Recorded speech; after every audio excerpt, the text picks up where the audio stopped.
السلام علیکم ورحمۃ اللہ وبرکاتہ۔ سورہ البقرہ آیت نمبر 60۔ اعوذ باللہ السمیع العلیم من الشیطان الرجیم من ہمزہ ونفخہ ونفثہ۔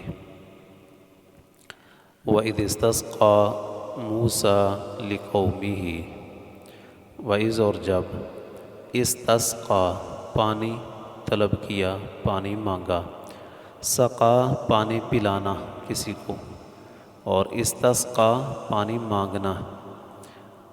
صلاۃ الاستسقاء بھی ہے نا، بارش کی دعا، بارش کی جو نماز ہے اسے نماز استسقاء کہتے ہیں۔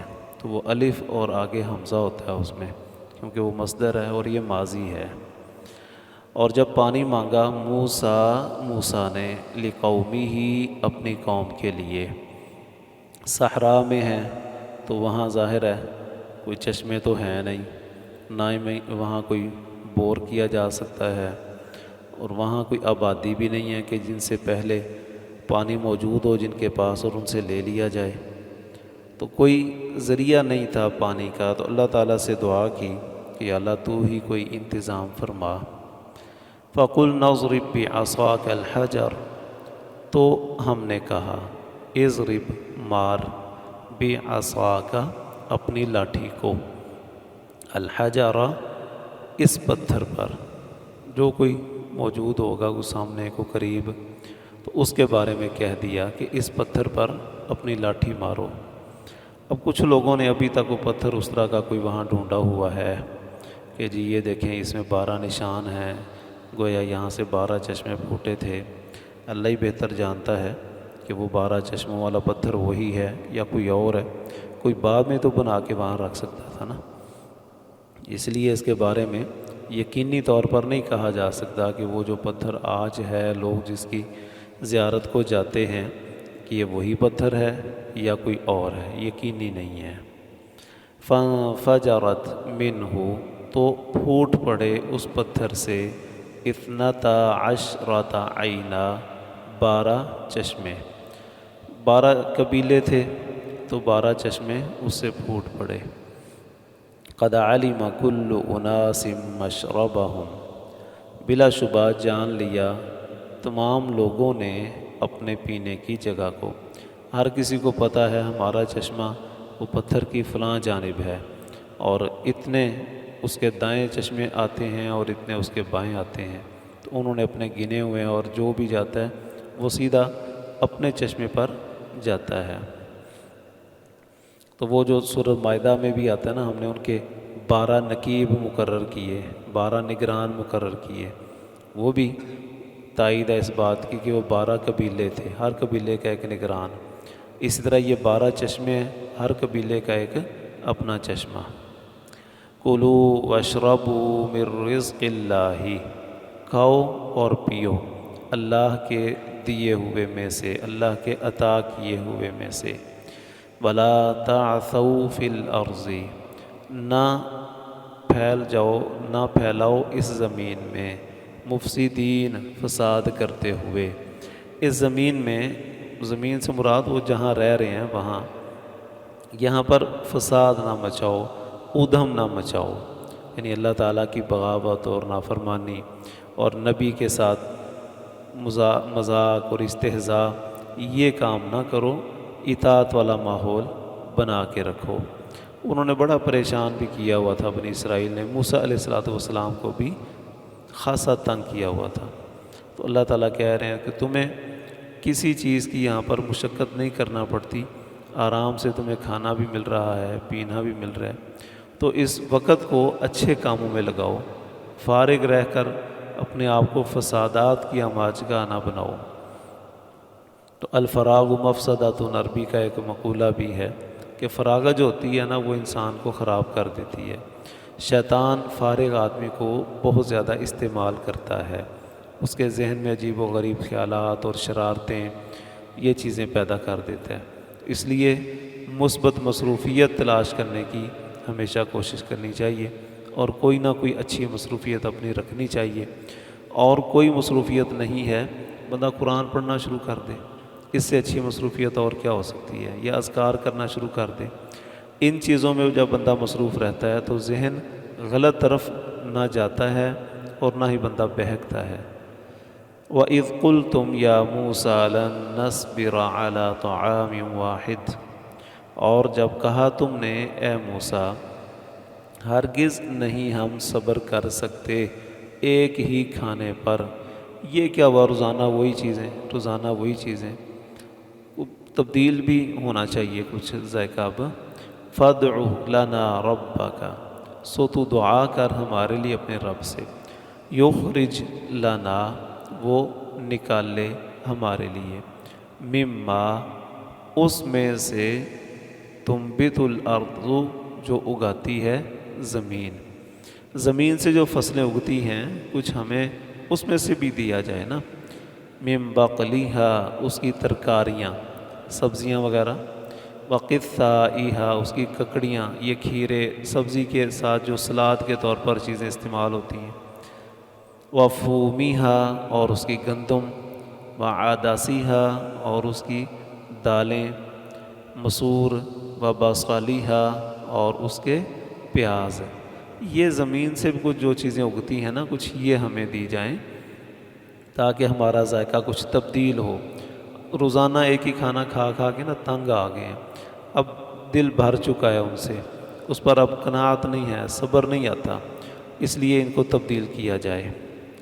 وہ چونکہ پیچھے عادی تھے غلامی کے اور مشقت کرنے کے، اور فرعونیوں کی، آل فرعون کی زمینیں انہوں نے ہی آباد کی ہوئی تھیں، تو وہ جو عادت پڑی ہوئی تھی نا اب وہ جا نہیں رہی، دوبارہ وہی کھیتی باڑی کی طرف اپنے آپ کو مصروف رکھنا چاہ رہے ہیں۔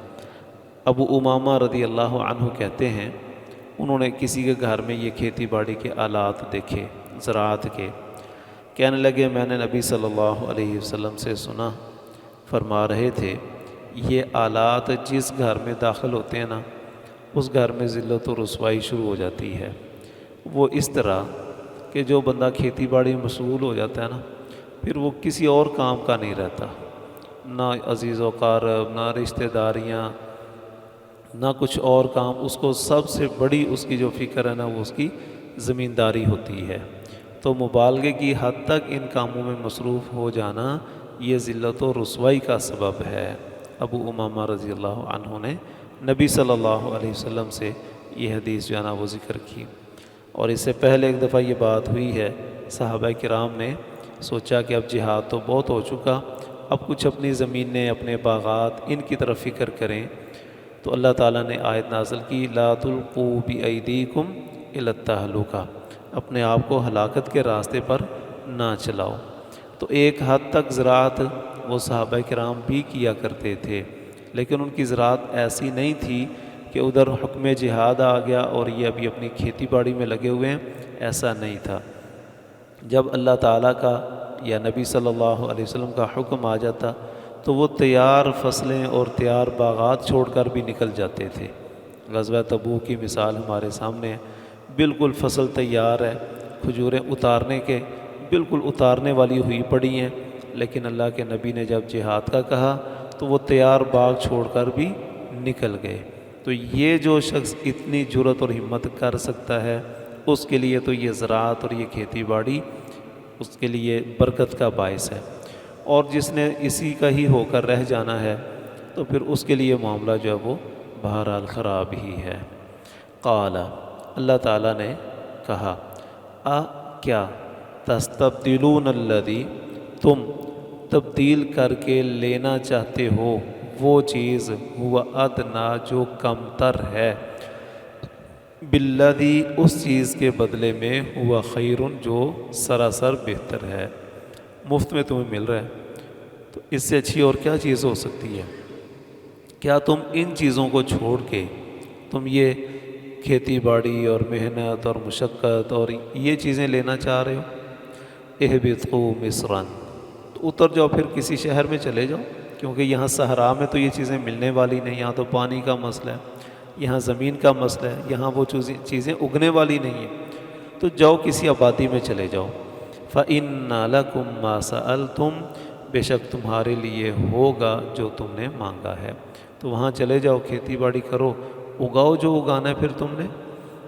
وَضُرِبَتْ عَلَيْهِمُ الذِّلَّةُ وَالْمَسْكَنَةُ، اور مسلط کر دی گئی ان پر ذلت اور مسکنت، بے چارگی۔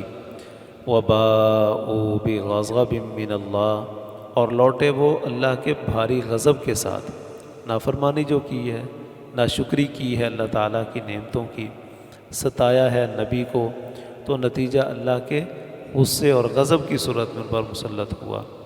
ذَلِكَ بِأَنَّهُمْ، یہ اس وجہ سے کہ انہوں نے، کانوا یکفرون بآیات اللہ، وہ انکار کرتے تھے اللہ تعالیٰ کی آیات کا، وَيَقْتُلُونَ النَّبِيِّينَ بِغَيْرِ الْحَقِّ، اور قتل کرتے تھے انبیاء کو ناحق طور پر، انبیاء کو انہوں نے قتل کیا۔ قرآن مجید میں یہ چیز کثرت کے ساتھ موجود ہے، جہاں بھی اہل کتاب کی بات ہوئی، ان کے جرائم ذکر ہوئے، تو وہاں ان کا انبیاء کو قتل کرنا بھی ذکر ہوا۔ کچھ لوگوں نے اس کا انکار کیا کہ نہیں جی، انبیاء کرام قتل نہیں ہوئے، بلکہ انہوں نے قتل کا ارادہ کیا تھا، لیکن یہ بات قرآن مجید کے اسلوب کے ہی خلاف ہے۔ دیکھیں، یہ بات اللہ تعالیٰ کہہ سکتے تھے کہ انہوں نے انبیاء کو قتل کرنے کا ارادہ کیا، تو یہ بھی جرم ہی ہے نا، لیکن یہ نہیں کہا۔ اللہ تعالیٰ کہتے ہیں وہ قتل کرتے تھے، اور پھر ایک مقام پر اللہ تعالیٰ نے یہ بھی کہا فَلِمَ تَقْتُلُونَ أَنبِيَاءَ اللَّهِ مِن قَبْلُ إِن كُنتُم مُؤْمِنِينَ، اگر واقعی مومن ہو تو اس سے پہلے تم انبیاء کو قتل کیوں کرتے تھے؟ اگر انہوں نے قتل نہیں کیا تھا، کہہ دیتے کہ ہم نے تو نہیں قتل کیا، یہ تو خام خام ہم پر الزام لگایا جا رہا ہے، لیکن وہ یہ نہیں کہہ سکے، کیوں؟ انہیں پتہ ہے کہ ہمارے جرائم میں یہ چیز شامل ہے۔